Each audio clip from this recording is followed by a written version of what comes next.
آپ صلی اللہ علیہ وسلم نے فرمایا کہ اللہ تعالیٰ نے مجھے جس علم و ہدایت کے ساتھ بھیجا ہے اس کی مثال زبردست بارش کی سی ہے جو زمین پر خوب برسے۔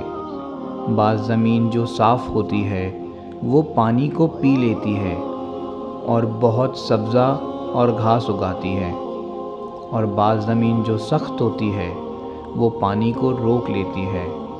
اس سے اللہ تعالیٰ لوگوں کو فائدہ پہنچاتا ہے، وہ اس سے سیراب ہوتے ہیں اور سیراب کرتے ہیں۔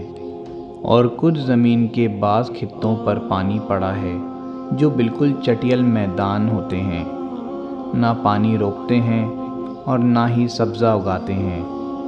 تو یہ اس شخص کی مثال ہے جو دین میں سمجھ پیدا کرے اور نفع دے اس کو وہ چیز جس کے ساتھ میں معبوس کیا گیا ہوں۔ اس نے علم دین سیکھا اور سکھایا۔